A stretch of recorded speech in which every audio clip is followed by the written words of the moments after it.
प्रणाम जी। प्रणाम जी सुंदर साथ जी। प्रणाम जी।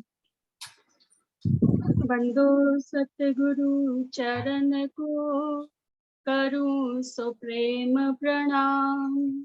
अशुभ हरन मंगल करन धनी श्री देव चंद्र जी नाम। श्री प्राणनाथ निज मूलपति श्री महराज सुनाम। तेज कुंवर श्यामा युगल जी को पल पल करूं। पिया जी को पल पल करूं।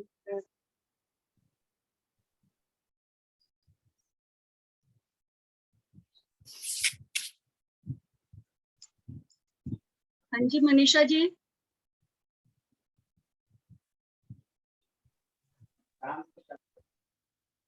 प्रणाम जी सभी सुंदर साथ जी को। प्रणाम जी।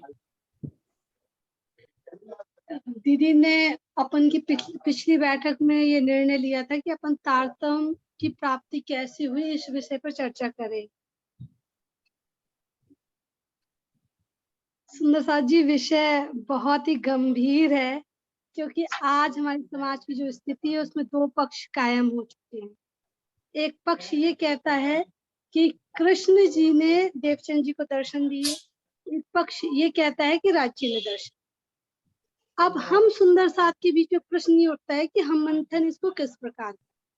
मैं व्यक्तिगत अनुभव अपना ये कहना चाहूंगी कि जब श्री देवचंद जी को दर्शन हुए तो मैं ये मानती हूँ कि रास के स्वरूप में जो उन्होंने रास खेली थी वृंदावन में, उस स्वरूप में राज्य ने दर्शन दिए।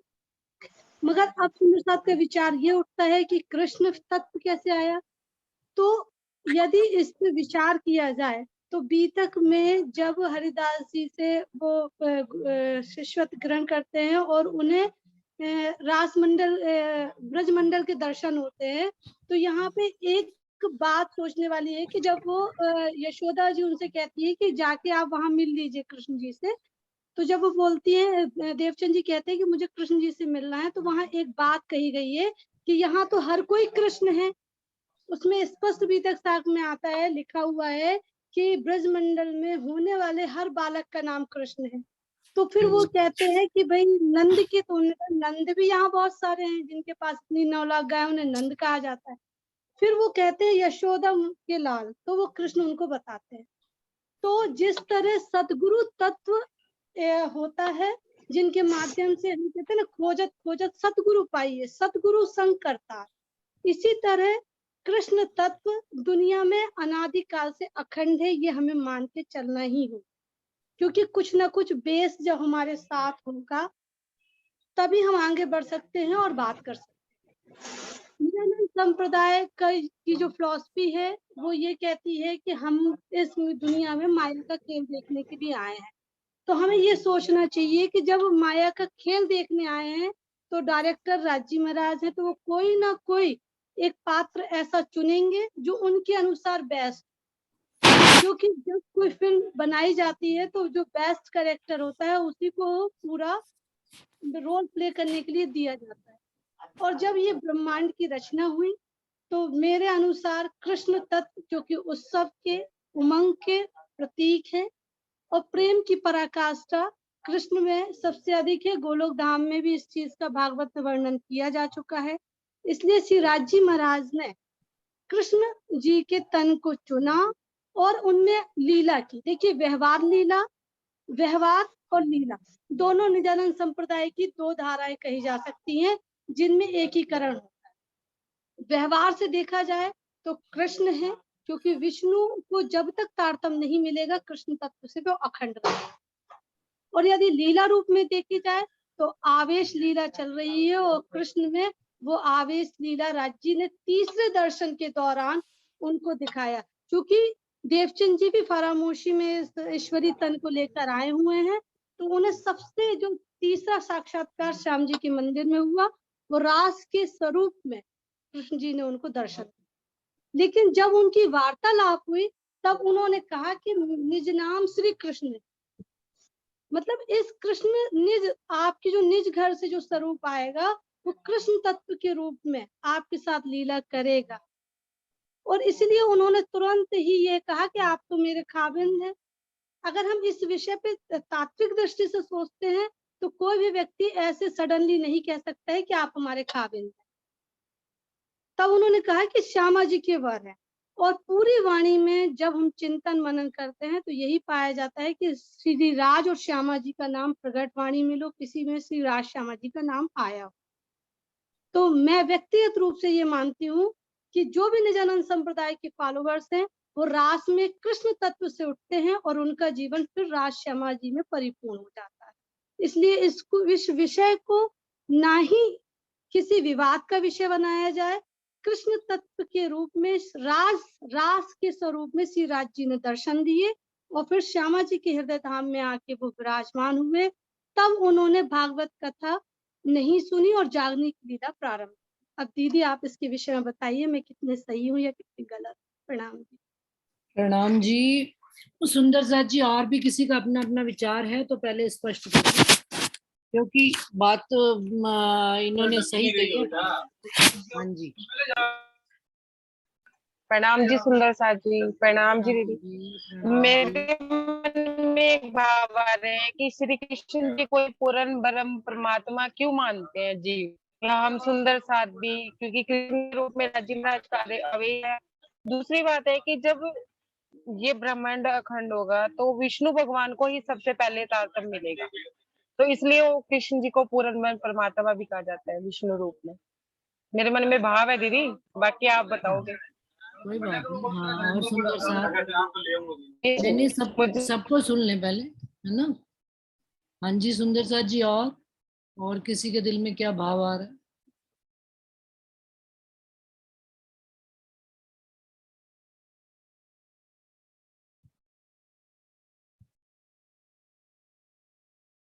दीदी एक चौपाई और मैं कहना चाहूंगी, फिर सुंदर साथ जी अपना विचार दें।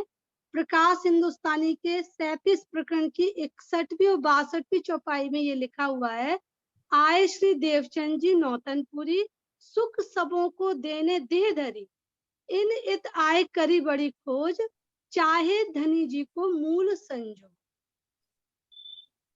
ये कल मैंने भी पढ़ रही थी, कल मैं भी पढ़ी। हाँ जी, पहले तो तारतम्य का कर ले। हाँ अंशु आप बोलो, आ जाओ।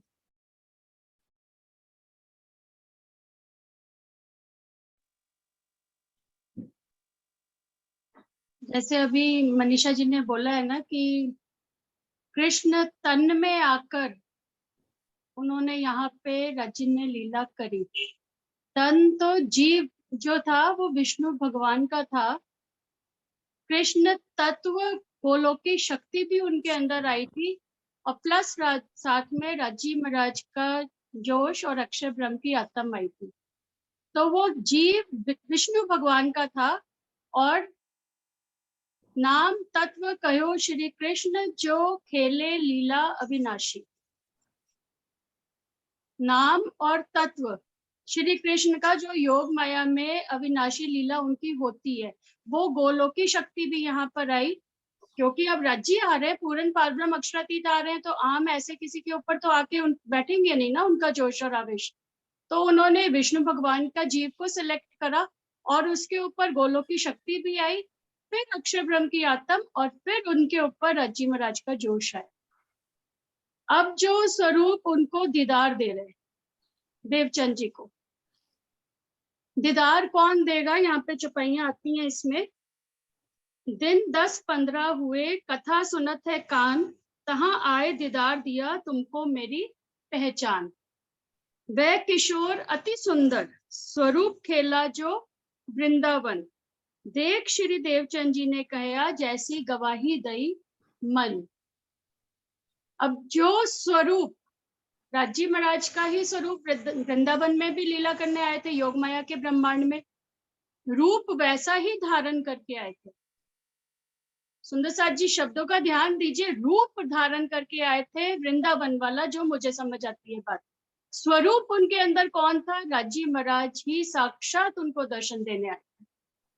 वह किशोर अति सुंदर स्वरूप खेला जो वृंदावन, जिस स्वरूप ने आकर वहां पे भी लीला करी है, वृंदावन में भी लीला करी है, वही स्वरूप, वही परम धाम की शक्ति राजी महाराज का आवेश स्वरूप उनको दर्शन देने के लिए यहाँ पर आए।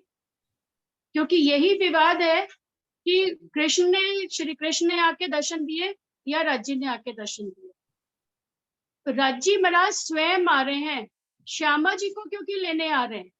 जब उनसे उन्होंने फिर पूछा, देख श्री देवचंद जी ने कहा जैसी गवाही दई मन, उनको देखकर फिर राज्य ने पूछा, क्या तुम मुझे पहचानते हो कि मैं कौन हूं? तो वो कह देते, अभी तो उनको ब्रज वाले के स्वरूप के दर्शन हुए थे, भुजनगर में अभी उन्होंने दर्शन किए थे दूसरे दीदार में, तो बोल देते कि आप कृष्ण हो।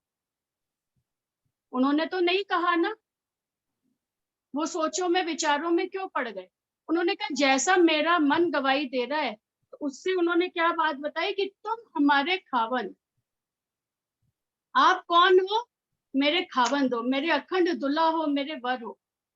इतना जानते हैं हम, बस मैं तो इतना ही जानता हूं कि आप मेरे खावन हो। आपको पहचाना तो रजी ने कहा ठीक है चलो।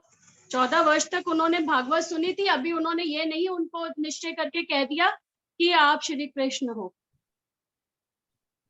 अगर 14 वर्ष भागवत सुनने के बाद उनको पता होता कि वही साक्षात कृष्ण है, कैसे नहीं उन्होंने कहा। उन्होंने कहा कि बस मैं तो इतनी ही पहचान कर पा रहा हूं कि आप मेरे खावन। राजी ने कहा चल ठीक है, कोई बात नहीं। दूसरी बात बता कि अपने आप को जानती है तू कौन है? आपको पहचाना तो कौन, कहाँ से आए तुम? इतने वर्षों से खोज कर रहे हो, इतने वर्षों से भागवत सुन रहे हो, तो तब तो ये बात पता चल जानी चाहिए थी कि आप कौन हो, कहाँ से आए हो। उसमें भी, वाणी में भी इस बात की गवाही आती, कलश हिंदुस्तानी में पहले ही प्रकरण में चौपाई नंबर 6 क्या आती है, तू कौन आई इत क्यों कर। राजी ने उनसे पूछा, अच्छा ये बता दे तू कौन है? मेरे को नहीं पहचानती, कोई बात नहीं रे, तू कौन है ये तो बता दे। आई इत क्यों कर, इस ब्रह्मांड में क्या करने के लिए तू आई बैठी है? कहाँ है तेरा वतन, कौन सा तेरा घर है? नार तू कौन खसम की, तू किसकी पत्नी है मुझे ये बता दे। नार तू कौन खसम की, दृढ़ कर कहो वचन। दृढ़ता से ये बात विचार करके मुझे ये बता दे कि तू किसकी पत्नी है। तू मुझे तो कह रही है कि मैं तेरा खावंद हूं, तो तू पत्नी किसकी है ये भी बता दे। क्या जवाब दिया उन्होंने, इतना हम जानत हैं जो धनी हमारे तुम। बस मुझे तो यही बात पता है कि आप मेरे धनी हो, मुझे और कुछ नहीं पता कि मैं किसकी पत्नी हूँ। 14 साल भागवत सुनने के बाद ये बात नहीं पता चल पाई, जबकि हरिदास जी ने भी उनके अंदर बात भर दी थी कि तुम राधिका रानी हो, फिर भी अभी वो दृढ़ निश्चय होके ये बात नहीं कह पाई कि मैं राधा हूँ। कह देती है अगर उनको दृढ़ता होती स्वरूप के दीदार करके। संशय आ गया ना कि ये वो तो नहीं है, ये तो कोई और ही है। इतना हम जानत हैं जो धनी हमारे तुम। मैं तो बस यही बात जानती हूँ कि आप मेरे धनी हो, बस मुझे ये नहीं पता कि मैं पत्नी किसकी। नार तू कौन खसम की, ये इस बात का वो जवाब नहीं दे पाए कि मैं किसकी पत्नी हूँ। कया तुम एता ही जानत, अब बतावे हम। अब राज्य ने उनको बताना शुरू करा। तो राज्य ने बताना शुरू करा, अगर वो श्री कृष्ण आए होते तो कह देते तू राधिका रानी है, सोच क्या रही है बोल। पर राज्य ने उनको ये नहीं बताया कि तू राधिका रानी, तू राधा है, ऐसा नहीं बताया। क्या बताया उन्होंने, नाम तुम्हारा बाई सुंदर, तुम्हारा नाम क्या है? सुंदर बाई है तुम्हारा नाम।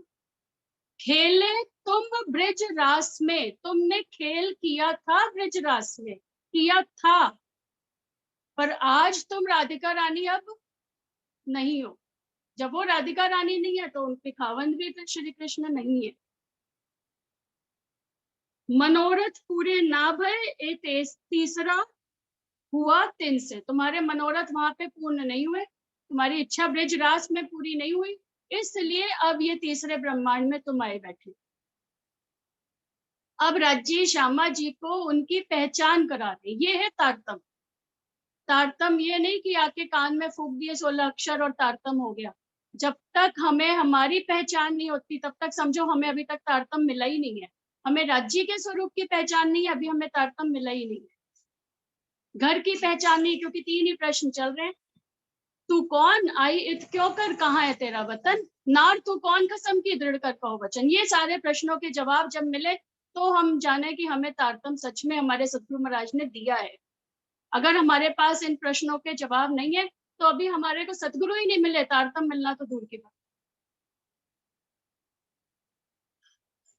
अब सब साथ बुलाए के आओ अपने धाम। अब वो कह रहे अब आप सबको लेकर उनकी पहचान करा दी राजी ने। ये उनको तारतम दिया कि आप कौन हो, आप सुंदर बाई हो, पहले आपने ब्रिज में लीला करी, फिर आपने रास में लीला करी। अब आप इस जागनी के ब्रह्मांड में मेरे सुखों को लेने के लिए अपनी सब सखियों के संग इस ब्रह्मांड में आए। अब आप उन सब सखियों को भी ढूंढ ढूंढ के एक एक को निकाल के, और जो सुख आज मैं आपको दे रहा हूँ वो सुख आप अपनी सब सखियों को भी ढूंढ के और उनको भी दो। ये वार्तालाप हुआ राज्जी और श्यामा जी ने। पहचान कराई उन्होंने कि तू राधिका रानी नहीं है जो 14 साल से तू यही मान के, 14 साल तो नहीं, हरिदास जी ने जब उनको बताया तब से तो उनको दृढ़ता ही हो गई थी कि मैं यही हूँ। फिर भी उन्होंने संशय लेकर कहा कि जैसी गवाही दई मन, कि मेरा मन तो ये कह रहा है कि आप मेरे खावंद हो, बस। अभी भी दृढ़ता से वो जवाब नहीं दे पाई। दैट मीन्स कि राज्जी और श्री कृष्ण जो है वो राज्जी की पहले दिन की लीला है।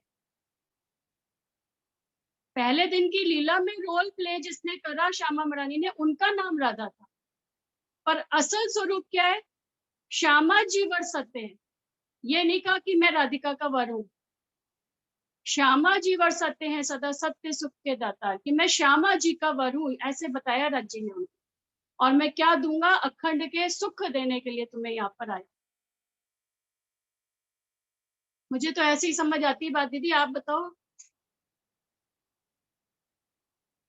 अनम्यूट करो दीदी। हाँ जी, हाँ जी। प्रणाम जी सुंदर साथ जी, बहुत अच्छा अंशु ने समझाया, कहीं पर भी कोई कमी नहीं है। कोई और सुंदर साथ भी अपना भाव बताना चाहे, क्योंकि हाँ जी हाँ प्रणाम जी। दीदी। एक चौपाई आ रही है यहाँ, रुको लाइट नहीं है, ऐसे अच्छा, बोल रही हो ना। ये चौपाई दीदी आती है ना, श्री देवचंद्र जी को दर्श दियो जो है पूर्ण रूप, तारतम को तत्व कहो हृदय बैठ स्वरूप। इस चौपाई से भी बहुत कुछ समझ में आ जाती है बात।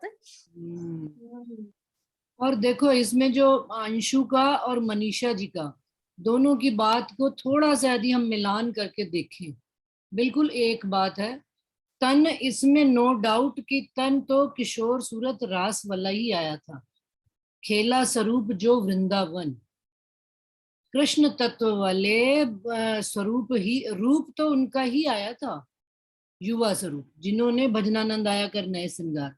लेकिन जिस प्रकार से बाल स्वरूप ने कहा था ना कि मैं इनके एहसान नहीं सह सकता, कि मेरा तन केवल रह गया, मेरा जीव रह गया, अब वो पावर उठ के चली गई है। अब तन राज्जी महाराज ने लिया तो रास वाला ही है, लेकिन उनके अंदर जो शक्ति आई है, जो बात कर रहे हैं, वो आवेश स्वरूप राज्जी महाराज है। वहां पर जो श्यामा जी को साक्षात दीदार दे रहे हैं, तन युवा स्वरूप, खेला स्वरूप जो वृंदावन, वही है, भजनानंद का ही है। तन उन्होंने वही लिया। क्यों? क्योंकि देवचंद्र जी पीछे से सुनकर सारा वही आ रहे हैं, रास का वर्ण, लेकिन जो दर्शन, जो उसके अंदर पावर आकर बैठी है, क्योंकि हमको सारी लीला में, आज दिन तक की लीला में पहचान किसकी करनी है? आवेश की करनी है, जोश और आवेश की करनी है। हम हर लीला में कहाँ भटक जाते हैं? हम तनों में भटक जाते हैं। आज दिन तक जो है ये सारा खेल वही चला आ रहा है कि रूप हावी हो जाता है, हम स्वरूप की पहचान नहीं कर पाते। जो अभी अंशु से मेरी आधा घंटा पहले भी बात शुरू हुई थी कि 8 विद का तारतम भी दीदी आप बताना, तो मैंने उसमें यही कहा था अभी अंशु को कि मैं इसको बहुत ज्यादा स्पष्ट नहीं कर सकती। तारतम 8 विद का भी आता है, वो भी बाद में बात लेंगे, लेकिन वो इसी कारण से, क्योंकि जिस जिस रूप को हम धारण करके जहां जहां तक की बात करते हैं, बस वहीं वहीं तक की बात समझ में आती है। फिर वो चाहे विष्णु भगवान हो, चाहे वो कृष्ण जी का तन हो, और चाहे वो मोहम्मद का हो, और चाहे वो महराज ठाकुर का हो, चाहे वो देवचंद्र जी का, हम जब जब तनों में जाएंगे उलझेंगे। हमको जब जब स्वरूप की पहचान करनी होगी, हमें ये बात दृढ़ता से धारण करनी ही पड़ेगी कि कुछ वक्त तक वो आवेश स्वरूप किसी तन को धारण करता है और लीला करके वो तन को छोड़कर अगले तन में चले जाते हैं, या उनकी लीला वो वापस अपने ही मूल उसमें चले जाते हैं। लेकिन ये बात, क्योंकि अभी इन्होंने जो मनीषा जी ने भी चौपाई पढ़ी है कि देवचंद्र जी का, कि वो अपने मूल संजोग की चाहना करके बैठे हैं। मनीषा जी जरा तो चौपाई दोबारा पढ़िएगा।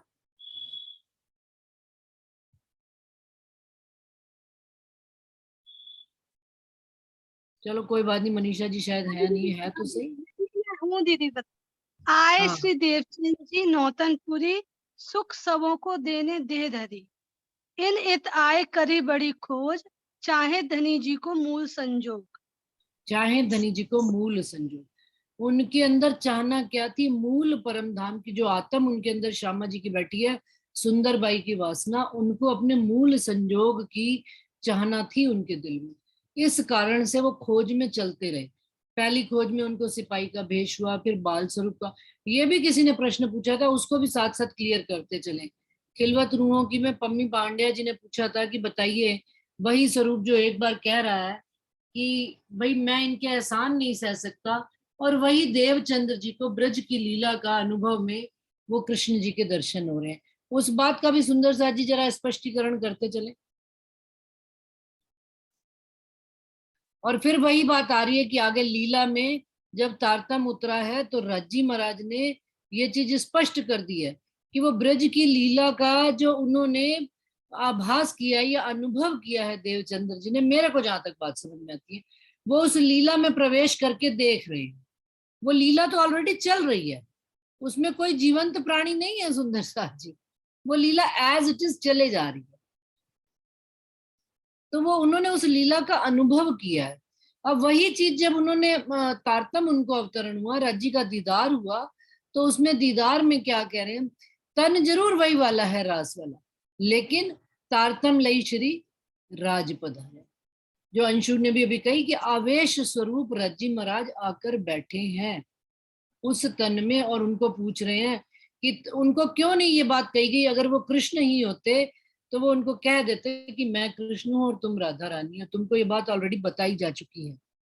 लेकिन नहीं, उन्होंने वहां पर उनको, क्योंकि उनके अंदर मूल संजोग की चाहना थी और वो उस मूल संजोग की चाहना लिए आज यहाँ तक आ गए हैं, तो उनको आप साक्षात तब हार के धन्य विचारिया कि मैं क्यों छोड़ूं अपनी अर्धांग। कि राजी महाराज को समझ में आ गई संसार में जितना ज्ञान था वहां तक का ये ज्ञान ले चुके हैं, अब इसके आगे कहीं मेरा वर्णन ही नहीं है, राजी महाराज को पता था। तो राजी महाराज साक्षात आके दर्शन दे रहे हैं, लेकिन तन उन्होंने रास का ही धारण किया और उसमें आकर उनको कह रहे हैं कि तुम बाई सुंदर हो और मैं तुम्हारा खावंद कहाँ का हूँ, मूल परम धाम। और निज नाम श्री कृष्ण जी हैं जो, ये बात भी वहीं पर ही है, केवल कहाँ पर? रास में ही वर्णन की गई कि मेरा नाम, मैं आया हूं अपनी लीला का उनको वर्णन और लीला का बता रहे हैं कि मैं पहली लीला में आया हूं, पहली लीला में ब्रज और रास में कृष्ण के तन में मैंने लीला करी है। और जो मनीषा जी ने बात कही कि श्रेष्ठ तन को लिया गया है, अंशु ने भी कही गोलोक की शक्ति आई है राज्जी महाराज के लिए, तो बिल्कुल ऐसी ही बात है कि राज्जी महाराज ने जब उनको दीदार देना था श्यामा जी को, तो श्रेष्ठ तन और श्रेष्ठ वही योग माया की पावर और तन, वहां का कृष्ण तत्व का तन लेकर उन्होंने दर्शन दिए। लेकिन दर्शन किसने दिए? आवेश स्वरूप ने। आज भी सुंदर साथ जी यदि हम इस बात को देखें तो देवचंद्र जी के अंदर सुंदरबाई की आत्म, राज्य का जोश, लेकिन हम देवचंद्र जी के पीछे पड़ गए। फिर चलिए इंद्रावती जी का तन, महराज ठाकुर का तन, इंद्रावती जी की आत्म, राज्य महाराज का जोश और आवेश, हम श्री महराज ठाकुर के पीछे पड़ गए। जन्मदिन मरण दिन उन्हीं का मनाए चले आ रहे। प्रकटन महोत्सव अब कहना शुरू किया है समाज में, अब जागृति आई है, नहीं तो अभी तक तो पहले जयंतियां ही मनाई जा रही। प्राणनाथ तो न जन्मता है न मरता है, वो तो आवेश स्वरूप है। वो आए उस तन के अंदर, उन्होंने लीला की और चले गए। चलिए उसके बाद भी चलिए और आगे चलिए, तो कोई जुगलदास जी को मान रहा है, कोई शेरपुर वाले महाराज जी को मान रहा है, कोई इनको अपना सरकार श्री जी को मानता है। तनों को, इन सब तनों को परमहंसों की उपमा प्रदान की गई और इन तनों के अंदर राज्य महाराज की आवेश की लीला हुई। समय अनुसार जैसा जैसा समय था, जितनी जितनी बात राज्य महाराज ने खोलनी थी, इन तनों के अंदर राज्य ने आकर वो लीला करी और राज्य ने वो भेद खोले। तन खत्म हो गया, राज्य अपना मूल स्वरूप अपना वापस वहां चले गए। अब वो जब नए तन, अब इस संसार में तो वो लीला चलती ही रहेगी जब तक ये संसार खड़ा है, और वो नया तन धारण करके राज्य महाराज लीला करेंगे। लेकिन बड़ी समाज की हास्यास्पद स्थिति है कि हम लोग जो हैं उस वक्त में उस लीला में शामिल नहीं होते जो जिंदा होता है, जो स्वरूप, और उनके साथ शामिल नहीं होती। लेकिन उनके जाने के बाद उनका ऐसा पाठ पढ़ते हैं हम, सुंदर साथ जी आज सांच कहना सो तो काहू न रुचे, पर सच बात कहनी पड़ती कि उस तन को हम आज इतना पकड़ कर बैठ जाते हैं कि नए तन की किसी को कोई बात स्वीकार हो, चाहे वो फिर सरकार श्री जी हो, मेरे अपने ही सतगुरु महाराज है, मैं उनकी मतलब वो कोई बात नहीं है, उन्होंने जो बात कह दी पत्थर की लकीर। ऐसे ही जो शेरपुर वाले महाराज जी को मानने वाले हैं वो भी कह देते हैं कि वो, उन्होंने सरकार को आज दिन तक नहीं माना, सरकार ने सारी दुनिया को जगा लिया। कितनी जागनी उनके द्वारा हुई, कितने श्रेष्ठ कार्य हुए, स्वरूप साहब का वाणी मंथन हुआ, टीका आया, बीतक साहब का टीका आया, लेकिन शेरपुर वाले महाराज जी को मानने वाले सुंदर साथ वहीं के वहीं अड़ी गए। तो ये सब हमारी हंसी का कारण है। तनों की महिमा है सुंदर साथ जी, इसमें भी कोई दो राय नहीं, लेकिन जब तक वो तन, बाद में भी वो आदरणीय है, पूजने लायक है, क्योंकि प्रतिबिंब हमारे कहे गए, उन्होंने उस प्रतिबिंब में भी उतनी, लेकिन उस तन को पकड़ कर रह जाना, हम मूल तन अपने में नहीं जागृत हो सकते। फिर हमने यदि ब्रज और रास वाले कृष्ण को पकड़ा है, या शेरपुर वाले महाराज जी के तन को पकड़ा है, या सरकार के तन को पकड़ा है, इट मीन्स हम अभी तीसरी चौथी भूम में ही लटक रहे हैं। तीसरी चौथी भिष्ट में, सॉरी, तीसरी चौथी भिष्ट में, कृष्ण जी की भिष्ट में, चौथी पांचवी कृष्ण जी की तो मोहम्मद साहब की है तीसरी भिष्ट। सुंदर से अमित जी आपने कुछ बात कहनी है तो मैं अभी 1 मिनट आपको टाइम देती हूँ, आप अपना म्यूट करो अभी। तो ये बात आ रही है इसमें, अब कोई किसी को संशय है तो आप अपनी बात स्पष्ट कर सकते हैं। सुंदर से प्रणाम जी दीदी, सब प्रणाम जी सुंदर दादा। साथ के चरणों में प्रणाम जी। दीदी आपकी बात से ना एक चौपाई याद है, भले देखो तुम आकार को पर देखो अंदर का तेज, धाम धनी सास सो कैसा करत है हेज। ये इस चीज को याद रखें अपन, बिल्कुल है ना। और दूसरी बात, कोई भी चौपाई दीदी वाणी में ऐसी कोई भी चौपाई नहीं आती जहाँ श्यामा जी के साथ कृष्ण जी का नाम जुड़ा हो। आज तक कभी मैंने इतनी मतलब मैंने तो अभी तक नहीं पढ़ी कि जहाँ कृष्ण जी का नाम श्यामा जी के साथ जुड़ा हो। कृष्ण जी का नाम आता है तो राधा जी का नाम आता है, और जहाँ श्यामा जी का नाम आता है तो श्यामा जी, श्री राज श्यामा जी आता है, या फिर ऐसे ही सुना है मैंने तो। ठीक है, बहुत अच्छी बात बताइए। इसका मतलब राधा और कृष्ण कहाँ तक हैं? अपनी चौथी और पांचवी भिष्ट तक, है ना। सुंदर सा जी, सुंदर सा जी देखिए, स्पष्ट करना हमारा फर्ज है। जितनी बात हमको समझ है हम उतनी बात स्पष्ट कर सकते हैं, लेकिन किसी सुंदर साथ को इससे आगे की बात पता है तो वो भी बताएं, हमें कोई एतराज नहीं है सुनने में और उनकी बात समझने में। हमें अगर उनकी बात समझ में आ जाएगी तो हम उसकी, और जागनी ब्रह्मांड में बैठे हैं, जागनी ब्रह्मांड में वर्तमान का हमेशा महत्व होता है। सुंदर सा ये हमारा ब्रज और रास हमारा अतीत है, वर्तमान हमारा क्या है? जागनी का ब्रह्मांड, शिरजी साहिब जी का ब्रह्मांड है, और उन्हीं के द्वारा ही सारी लीला का संसार में अनावरण हुआ। अनावरण का मतलब क्या? पर्दा उन्हीं के द्वारा हटाया गया। हमारी अतीत की लीला का भी शिरजी साहिब जी ने वाणी में उसका खुलासा किया। यदि शिरजी साहिब जी ना आए होते, ये वाणी ना आई होती, तो हमें ब्रज और रास की लीलाओं का भी पता ना होता, हम विष्णु भगवान की लीला को जानकर बैठ गए होते। अभी मनीषा जी ने एक बात बहुत अच्छी बताई थी स्टार्टिंग में कि ब्रज में सारे बच्चों का नाम ही कृष्ण था, और जो उनके पिता का नाम था वो भी नंद भी बहुत सारे थे पिता। लेकिन फिर उनसे पूछा गया कौन से कृष्ण को, तो उन्होंने कहा यशोमती का कृष्ण मैं ढूंढ रहा हूँ, क्योंकि यशोमती जो थी वो एक ही इकलौती थी, और उनके कृष्ण ही राज्य महाराज के वो जो तन उनका कहलाया। तो ये बात समझने वाली बात है कि तन नाम जो है ना, नाम तो अनेक हो जाए, नाम बहुत हो, जैसे आजकल अर्श नाम कितना फेमस है, घर घर में ही अर्श है, तो सारे ही परम धाम हो गए क्या? लेकिन ठीक है, रखा हुआ है सुंदर साथ में, है ना। हाँ जी मनीषा एक जी, अब बात आप मैं ये कहना चाहूंगी, मेरे जो गुरु जी थे, उनको एक बार मैंने सतगुरु कहा, तो उन्होंने मुझसे कहा, बेटा ना तो तुम मेरे सानिध्य में बैठी कभी, ना 2 शब्द सुने, इतनी जल्दी तुमने मुझे सतगुरु कह दिया। केवल मंत्र लेने से सतगुरु नहीं होता, जब आप सतगुरु के सानिध्य में बैठ के उनके इश्क और प्रेम और इल्म से सिंचित हो जाते हो, तब आप सतगुरु का उनको सतगुरु कह सकते हो।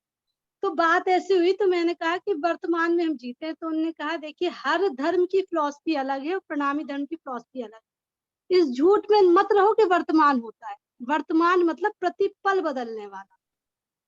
हम भविष्य को देख सकते हैं, हम भूत को देख सकते हैं, लेकिन वर्तमान में अभी मैं कुछ कर रही हूँ, 2 मिनट बाद कुछ हो जाऊंगी, वो तुरंत है ना भविष्य और भूतकाल बनता जाएगा। वही लीला महामती प्राणनाथ जी द्वारा की गई है कि एक पल में एक लीला होती है, इसलिए यहाँ लीला कहा जाता है, क्योंकि एक पल में एक लीला हुई, वो आवेश स्वरूप हुई, दूसरी पल उसका प्रतिरूप बदल जाता है। रूप नहीं बदलता, प्रतिरूप बदलता जाता। तो हम जितने भी निजानंद संप्रदाय के फॉलोवर हैं, हमें अपनी निज बुद्धि से ही होना पड़ेगा, क्योंकि देवचंद जी महाराज जागृत बुद्धि लेके आए, और जब ये वाणी आई तो हमें निज बुद्धि का प्रवेश हो चुका है। तो आज हमें बीतक को वाणी के साथ साथ लेकर मंथन करना चाहिए और समझना चाहिए। मेरा तो व्यक्तिगत विचार यही है। नहीं नहीं, व्यक्तिगत नहीं, ये प्रमाणित बात है, ये प्रमाणित बात है सुंदर सच।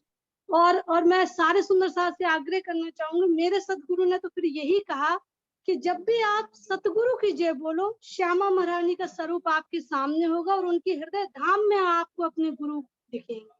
जो आपके सतगुरु है वो उनके धाम हृदय में दिखेंगे। इसलिए जयकारा हमेशा सतगुरु का करो, तो अपने आप श्यामा महारानी के हृदय में आपको आपके उन गुरु के, जो आपके सतगुरु बन चुके हैं, उनके साक्षात दर्शन। और हम नई नई परपाटी यदि ऐसे चलाते रहेंगे तो परमहंसों की जमात, तो देखिए अभी कुछ परमहंस हैं जो अपनी देह लीला पूरी करके चले गए हैं, और आगे भी कई परमहंस आएंगे। अब चुनाव हम सब सुंदर साथ का है कि हम किस ओर जाते हैं, बहती हुई धारा में या विपरीत धारा। प्रणाम। बिल्कुल सही बात है। सुंदर साथ को वाणी मिल गई, राज्य महाराज ने वाणी दे दी, अब वाणी ही हमारे जीवन का आधार होना चाहिए। हाँ, सतगुरु महाराज का सानिध्य उतना आवश्यक है कि हमारे जीव को एक दिशा मिल जाए, राज्य से हम जुड़ जाएं, वाणी से जुड़ जाएं। उन्होंने जोड़ दिया, उन्होंने अपना फर्ज पूरा कर दिया। अब करनी और रहनी हमारी बदलेगी जब हम वाणी पढ़कर वाणी से जुड़ेंगे और वाणी की बात कहेंगे और सुनेंगे। हाँ जी रंजना, ये रंजना शायद कुछ कहना चाह रही हैं। अमिता, ये सॉरी वर्षा। प्रणाम जी दीदी। प्रणाम जी, प्रणाम जी। मैं ये कहना चाहती हूँ कि सच्चे सदगुरु की पहचान ही यही है, जो मनीषा दीदी ने अभी बोला कि उन्होंने बोला कि मैं आप मेरे सदगुरु हो, तो उन्होंने कि सदगुरु तो श्यामा महारानी धनी देवचंद्र जी हैं, मतलब श्यामा महारानी का ही ध्यान आना चाहिए। अब आप सच्चे सदगुरु सदगुरु की पहचान देवचंद्र ये जी है नहीं कि वो कहोगे, अब देवचंद्र जी का श्यामा नाम महारानी, नहीं है। हाँ, श्यामा महारानी, श्यामा महारानी। तो यही पहचान होती है सतगुरुओं की कि वो वाणी से और राज्य महाराज और श्यामा महारानी से जोड़ते हैं। प्रणाम जी। प्रणाम जी। हाँ जी वर्षा। प्रणाम जी, सभी सुंदर साथ जी के चरणों में प्रेम प्रणाम जी।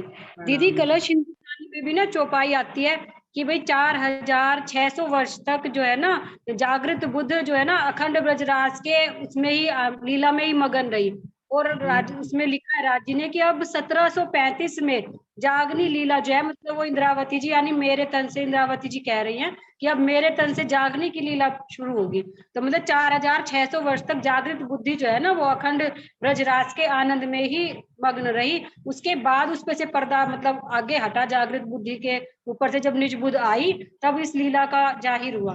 और एक बात और है, सरकार क्या करते थे कि भाई सब लोग कहते हैं कि भाई रामरतन महाराज जी से आपने तारतम लिया है और आपको मतलब आपके वे सतगुरु हैं, लेकिन आप उनकी जय कभी नहीं बोलते। तो वो कहते थे कि मैं उनकी जय नहीं बोलता, मैं उनके अंदर जो बैठे राज्य हैं मैंने उनकी पहचान कर लिया। और यदि किसी को देखना हो तो भाई शेरपुर आश्रम में मेरे लिखे हुए पत्र भी हैं, मैं उनको पिया जी करके लिखता था। तो उन्होंने ये स्पष्ट कहा है कि भाई तनों के चक्कर में नहीं पड़ना है, जो अंदर शक्ति है हमें उसकी पहचान करनी है, क्योंकि उनके अंदर राज्य का आवेश, राज्य की शक्ति काम कर रही थी, तो वो उनको राज्य ही मानते थे, ना कि उनको राम रतन महाराज जी की जय नहीं कहते थे। वो अपने मतलब राज्य की जय करके ऐसे बोलते थे, तो लोग उन पे विवाद करते। तन के परे आवेश स्वरूप को वो ध्यान करते थे, आवेश का ही प्रणाम करते थे, आवेश का ही प्रणाम करते थे। और वो धनी को, हाँ, राज्य महाराज को ही उनका राज्य का ही स्वरूप मानकर उनके प्रति भाव। ये तो बात देखो, ये बात तो सुंदर, मैं यही तो कह रही हूँ। लेकिन सुंदर साथ क्या वहां पर अटक गए।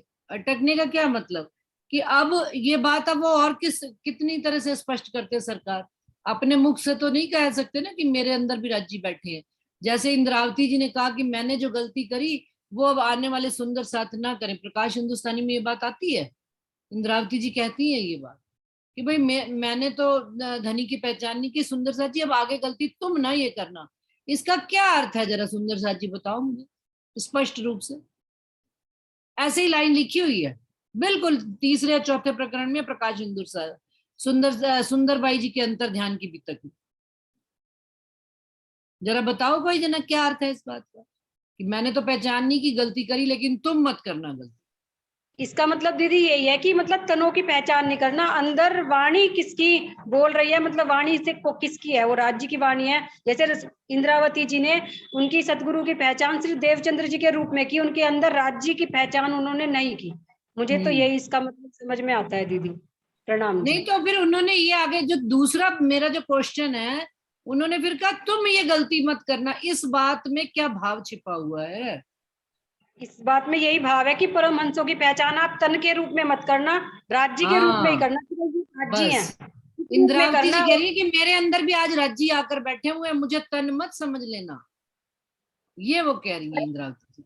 बात ये भी है ना दीदी, नाम के चक्कर में कैसे पढ़ सकते हैं, वाणी में चौपाई भी तो आती है कि नाम तत्व खट प्रमाण से रहित है राज्य, तो फिर हम उन्हें कृष्ण नाम में कैसे बांध सकते हैं?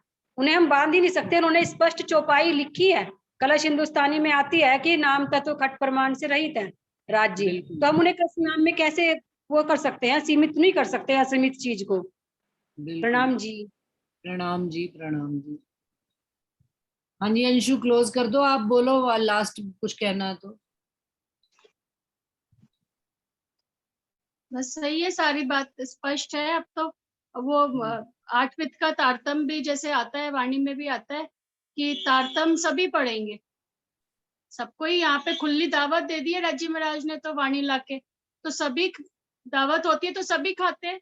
पहले बाराती खाते हैं, फिर घराती खाते हैं, फिर और जो ढोल बाजे वाले बैंड खाते बाजे हैं। वाले, हाँ, जो बैंड बाजे वाले साथ में आए हैं, लाइटों वाले आए हैं, वो भी खाते हैं। फिर जो वेटर हैं वो भी खाते हैं, फिर लास्ट में जो स्वीपर हैं वो भी खाते हैं। तो उस तरह से खुली दावत राज्य ने दे रखी है।